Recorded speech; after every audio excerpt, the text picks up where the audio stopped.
is going to be an awesome day, fun-filled day.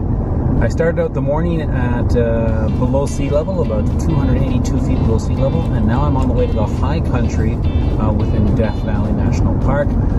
Over 9,000 feet I'll be hiking in the next little bit.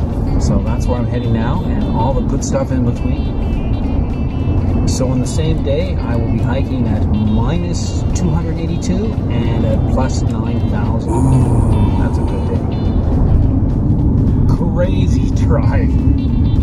Even if the hike's no good, this drive is spectacular. Heading down towards Wild Rose Peak. They recommend, or they do not recommend, RVs or trailers on this road. Wow, I believe that. I do recommend gum. Because you're going up a fair bit of altitude, so gum not a bad idea. Anyhow, I have no idea where I'm going.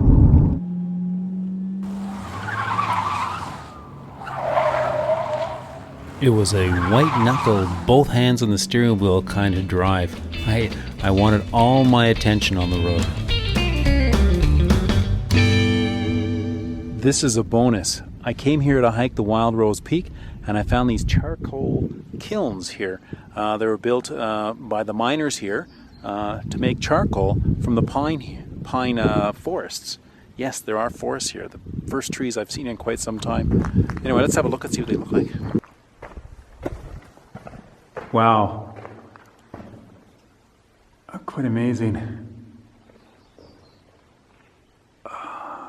Unbelievable the work that was done for this.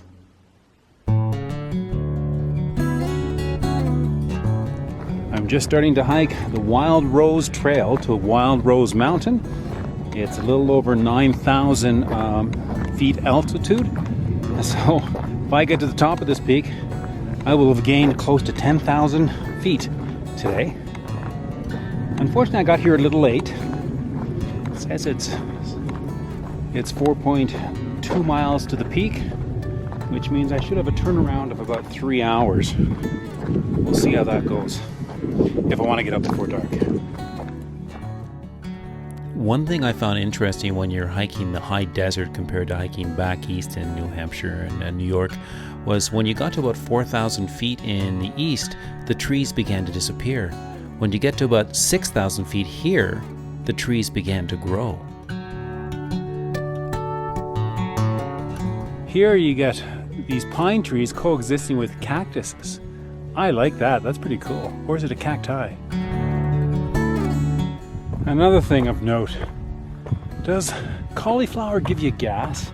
I had some cauliflower earlier in the day and there's a lot of gas going on here. Get back to me on that, will ya?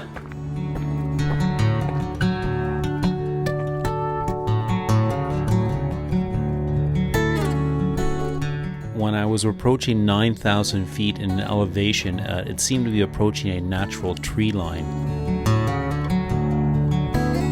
About 3 hours later, after leaving the trailhead, I touched the summit marker and began my descent.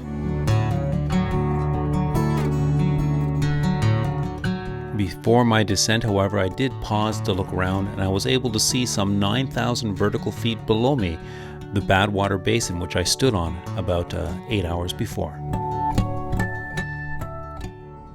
Now that was special. I've been seeing all this cow dung all over the road, so I assumed it was some cowboys and their horses. However, as I came over a lip, I almost ran into a herd of donkeys. And they look wild. I doubt they're wild. I don't see a farm or anything around here. Anyway, there was about 30, 40 donkeys just doing their thing, grazing in the field. In any case, they were friendly enough. I took some pictures. Note to self. Are there wild donkeys still in America?